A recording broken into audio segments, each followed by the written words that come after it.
Okay, folks, we're out here on the 21st day of March 2017, which would be the 31st day of the 12th month on your Enoch calendar. We're out here a little early, and the reason we are is they dumped a lot of spray on us today, and we're going to get a shot of these clouds, and we're hoping that we've got some clear sunshine at the time, hoping and praying at the time we're going to look at this. But if we don't, we want you to see it right now.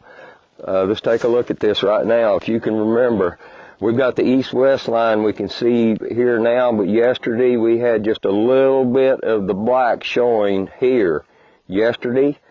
Now it looks like we're going to be down below this with maybe still, but this line was up above with a little bit of black showing, and now it looks like it may be down a little bit, but still showing with the black on our marker.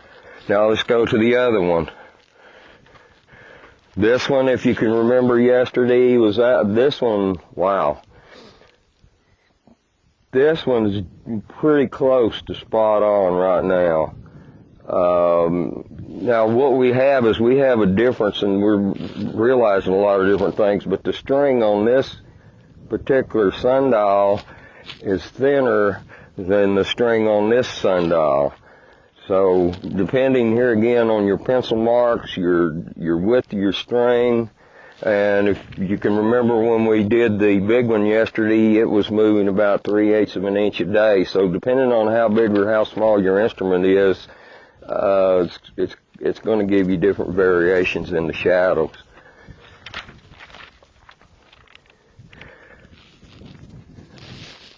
And while we've got just a few minutes, what we're doing here again is we're lining this up with the Priestley order, because we started with the Priestley order first and then kind of backed into this with the sundials. So going into the next year, we're either this year, which would have been 2016 that we're leaving right now, would have either been on the conjunction of Shekinah or the conjunction of Gamal. Those are the days that the full moons are going to fall on in certain sequences within your Jubilee cycles. So if we're looking at this year, if this year in 2016 began in the conjunction of Gamal, then the next year, which will start tomorrow, in the second year, begins on the 4th day of Jedediah. That's the second year. Tomorrow will be the 4th day of Jedediah.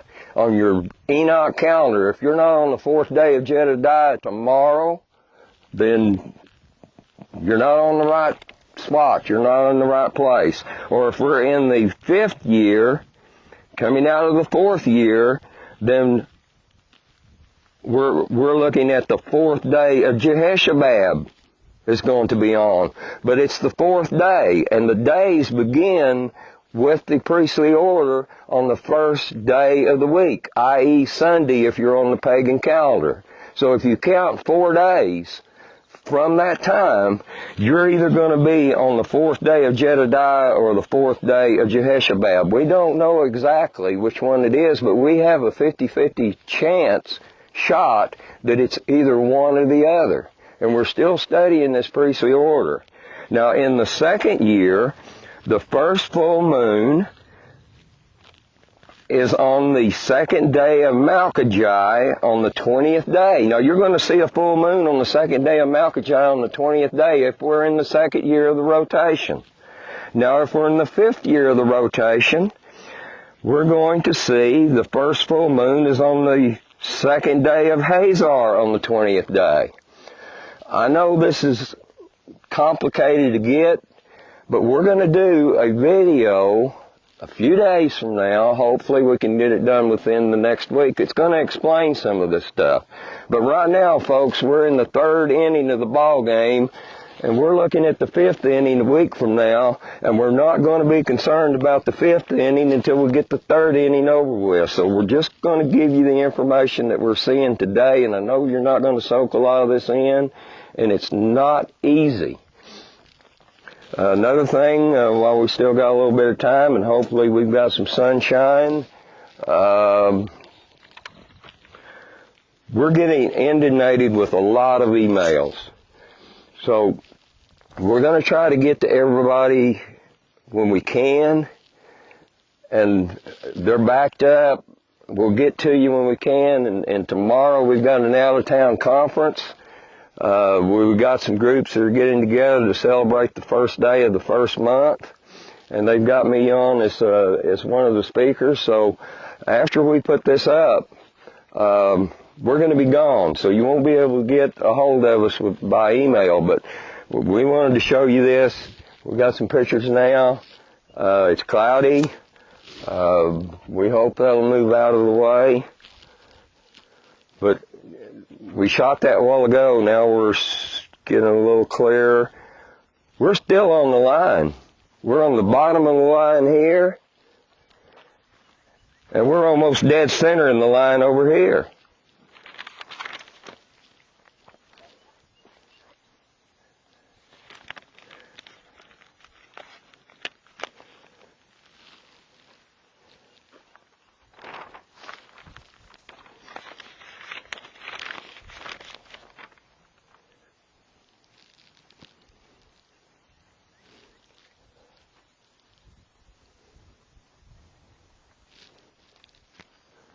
You can see it getting closer and closer to solar noon.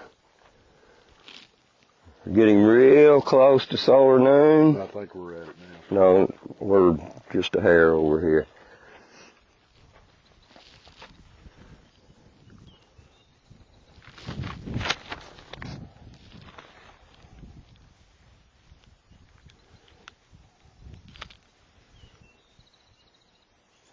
We're at 1:33 right now. I'm checking my phone. I know you couldn't see it yesterday because when we rendered the film, I could see you couldn't see the time.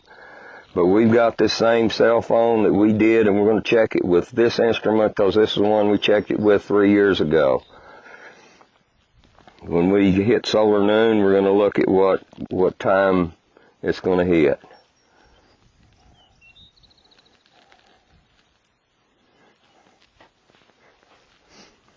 And you get it straight up and down so we can kind of give them an idea.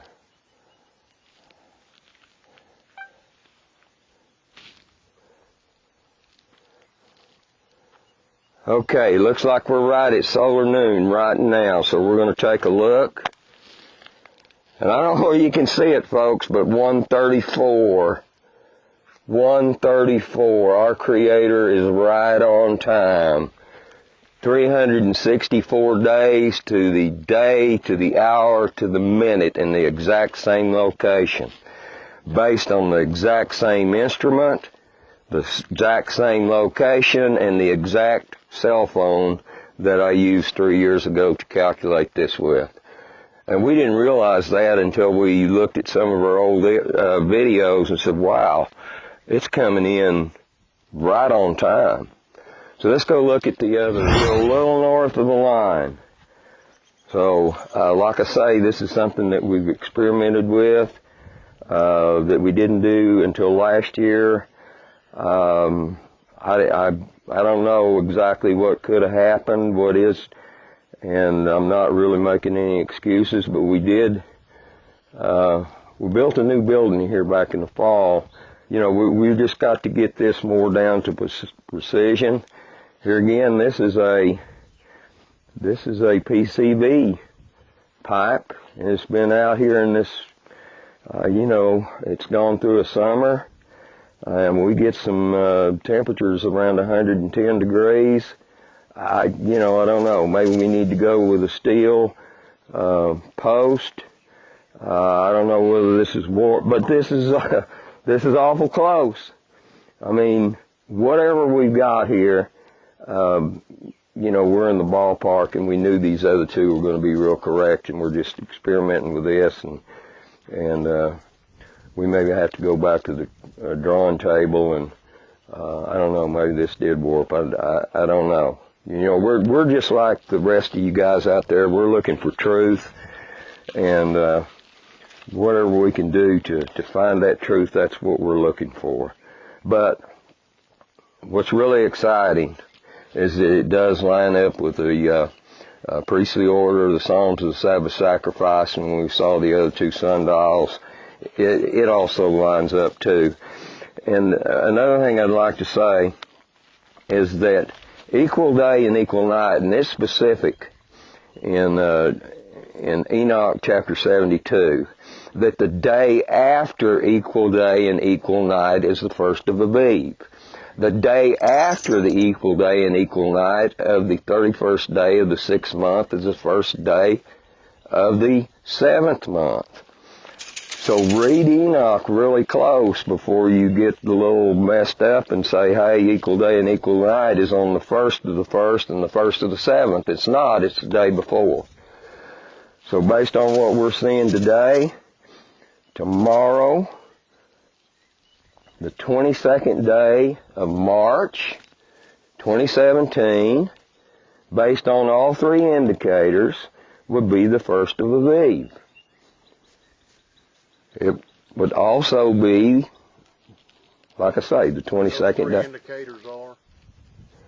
The three indicators are, i.e., we've got a sundial, we've got the priestly order, and we have the Psalms of the Sabbath Sacrifice, all pointing to the same conclusion, and it must point to the same conclusion. If you're not doing this, Houston, we've got a problem. We've got a problem. So shalom, and Happy New Year tomorrow.